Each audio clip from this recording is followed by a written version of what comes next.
I think, as the late great Al Jarreau said, we as singers we always start out trying to sound like someone, but then hopefully we develop who it is we are as a singer. Now he's my favorite male singer, and I'm now at a point in my singing journey when I now sound like me, but the spirit of what he does is very much in how I perform. So we have your mother to thank, do we, for your voice? Well, for the voice, I don't know about that. I entered choral music, and it was more challenging to be an alto than a soprano for me because sopranos, the music we sang already, we kind of knew how it goes. So, but I found there was a challenge, and because I was always watching my mother's group rehearsing, I kind of like those other the middle part, the harmony. I enjoyed singing that. Mhm. So I entered choral programs in middle school and continued through high school and into college, even into the choral, the chamber singers, the best of the best. It's like there's always 16 of you, four sopranos, four basses, four altos, four tenors. And that was sort of like the elite choral group. And I did that all through college as well. But I think my voice, I think I found this, I was happy doing that. I was really happy doing this sort of choral programming thing, singing with other voices. I enjoy that. And I think it was maybe in the later years of high school when a friend in the choral class asked me to accompany her Right. for a talent show. So I'm still playing piano, of course, but at that point, I think I began to wonder and want to render something on my own. Just so I had to find someone to play for me Right. because I didn't really want to be at the piano, Roberta Yeah. Flack style or Nina Yes. Simone style. Yeah. I really wanted to kind of step out onto the stage. So an accompaniment, a gentleman, Dave Roitstein, was accompanying in a way that I didn't understand, really. I didn't understand what he was doing because when he played the chords, they sounded richer. They had, it wasn't just three notes making a chord, maybe, but he had like five fingers making a chord.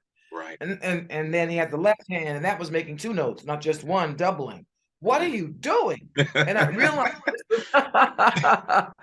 this is like, oh, this is like jazz. This is wow, do that again. How are you doing that? And what is that? How do you make that A minor? My Mm. A minor doesn't sound like that, Mm. you know. So I really fell in love with this lush, rich harmony that he introduced me to. And that's what I went, I just made a stop and I made a right turn straight into jazz and never looked back because it was the harmony first that turned me on to jazz. Check that out. I Yeah. knew nothing of anything else. I mean, I understood blues progressions, but that was a whole different ballgame. And from that, I discovered Right. jazz. It was not in my home life. I didn't Right. grow up listening to Elephant. I mean, there was that famous TV show back in the day called The Ed Sullivan Show. And I think the first Black woman I ever saw singing, other than Mahalia Jackson, at the end of Imitation of Life. I don't know Yeah. if you know that film. Yes, I do. Oh, Okay. oh yes. Yes. Okay. So I think that's the first time I ever saw a Black woman sing on any television was Mahalia Jackson. But then Wow. there's this talent variety show and all this great talent, and a lot of them happen to be Black. And Right. I'm thinking, ooh la la. So I Yeah. think I had a lot of early influence and just, oh, I can do that too. I can do that. You mean Yes. I can Yeah. do that like they're doing that? Yeah. So it was just, when I discovered jazz, but I didn't know about Ella Fitzgerald when I discovered jazz. I learned about John Coltrane first. I Right. learned about Okay. Miles Davis first. Right. I didn't know it. I didn't even know there was singing, Wow. associated with this art form. I did not know. Wow. So it's a result of the years that I was in my university program Mm. that I discovered all of this greatness. It's fantastic. I just didn't know because I was with you, Aretha Franklin. I Yeah. mean, I was very much, that was the closest thing for us in terms of secular music. My Yes. mother, was like Mavis Staples and doing things like that. Yes. Yeah. So Yeah. for me, I just knew this, they were, the Staples singers kind of came into that world, and Sly and the Family Stone, and and then you had all this serious freaking, Jimi Hendrix and all that, and wow, okay. Yeah. Yeah. So for me, that was enough. Yeah. Even Dionne Warwick was that mood, Yes. Yeah. Yeah. So that's kind of where I identified, but I had no idea. I had no idea that there was this art form sitting there saying, "Psst, over here." Yeah. I mean, I agree with you 100%. We cannot take for granted that the young will find out or they know. We must try to introduce them to the higher things in life. I think it's essential because I'm surprised but not surprised because it's the same for everybody on their journey of discovery. You can't know about certain things before you know about them. And so, as you said, the young, it's crucial. And I mean, on my show, I try to, in many ways, pull the audience up. If someone's listening to my show that doesn't know soul music and jazz, I'm not an educator, but I hope they take something from it and then maybe find some stuff out for themselves. So yes, I agree. It's so important for the young to be exposed to the good stuff. And so, wonderful. So, in terms of your formative years. Now, for example, Black and Blues from Code Noir, a political number, a political song composition by yourself. Now, how much did the political situation in your youth inform your journey? Were you insulated from it pretty much as one a parent can, or was it in your face? I was insulated from it. Right. I was insulated from it. I was unaware. My family huge. My grandparents made 15 children, my mother being the oldest, the first to survive of the 15. Wow. My family is huge. The community is huge. My grandfather and his brother built the community I grew up in. Right. They were the entrepreneurs of the community. My grandfather and grandmother owned a family market where everybody shopped. My grandfather built the church that we went to every Sunday and spent most of my early years in. And my grandfather and his brother built the homes that all of their siblings and other relatives lived in. Wow. So this is what I grew up with in the most racist country, the Western Hemisphere. Okay. Sadly, yes. So, yes. And I'm in the most southernmost place in Yes. the United States, Miami.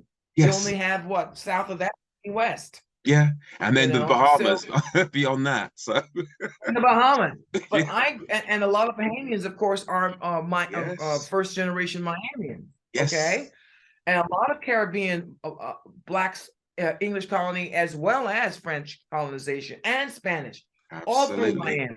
Okay, 100%. But that is one of the most racist cities in the United States. It's no worse than in all the others through the South, right? Yes. So I didn't know that. Wow. I did not know that because Miami is an international port. Yes, you had a lot of, you have the snowbirds from New York making homes in the South. You had all of the Miami Beach. You had all of the Hispanic population in the early 50s. So Miami was this wonderful example of a melting pot and an integration and what life could be if we just give each other space, right? But my family, we didn't, no one was at the dinner table on Sunday saying, well, racism is prevalent throughout and we never got those kinds of messages. We were so busy thriving and we were already such a self-sustained community. I'm a child of those people that made that life look the way it did for us. Absolutely. They never told us that, and I would hear things, I would hear a term or something, but I never understood it. I never knew what they meant when they Right. said, "Oh, the man says we cannot da da da da da." Mm-hmm. I didn't know what that meant. Mm. No one explained it. So I don't think I became aware. I think the first time I heard that awful Yes. term that they Yeah. give to people of color, I was taking a stroll in a neighborhood that was integrated, Right. and one of the singers in my mother's gospel group bought a home in that neighborhood, and Right. I'm taking a stroll with my friends. We were crazy for Michael Jackson back then, and Yes. the Jackson 5. Yeah. And I remember taking a stroll, and somebody yelled this word out of the screen door, and I was like, "Oh, Yes. that stopped me." So then, from then on, it was like, "What does that mean? And what is that?" And never really got an answer. So it took really most of my young life to understand that we were in the throes of a civil rights movement. Mm-hmm. Okay. But when I look back on it, that civil rights movement, and you think about the music that John Coltrane was recording then. Yes. Okay, you think about the juxtaposition. Yeah.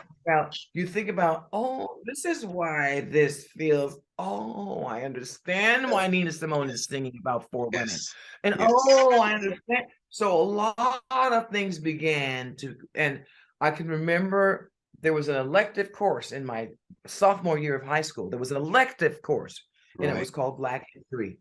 And I took that course because it was finally, Yes.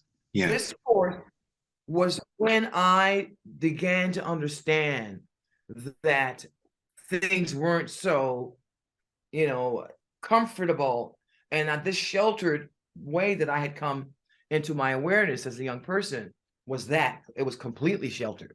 So I learned slowly and clearly. So by the time I get to Black and Blues Yes. on Code Noir, Yes. everything had become clear to me. And then when you see the video, you see Yes. I even use images Yes. that define Mm. when things came to a head in this country.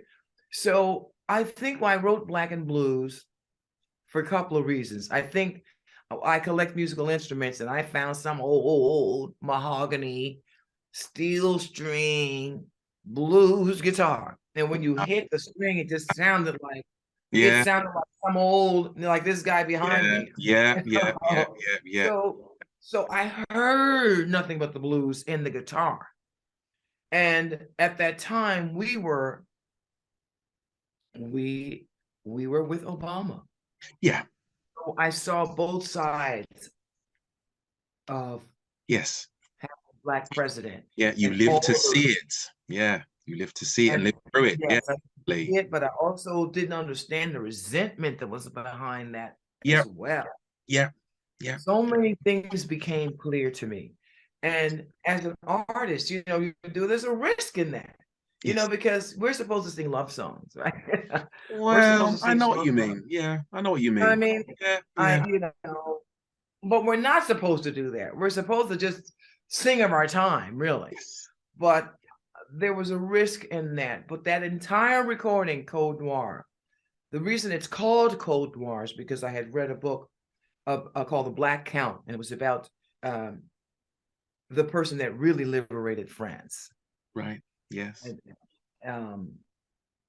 And all of the things that I learned about that in that book about prior to the United States, prior to this new world, all of the racism, I knew nothing of that. I knew nothing.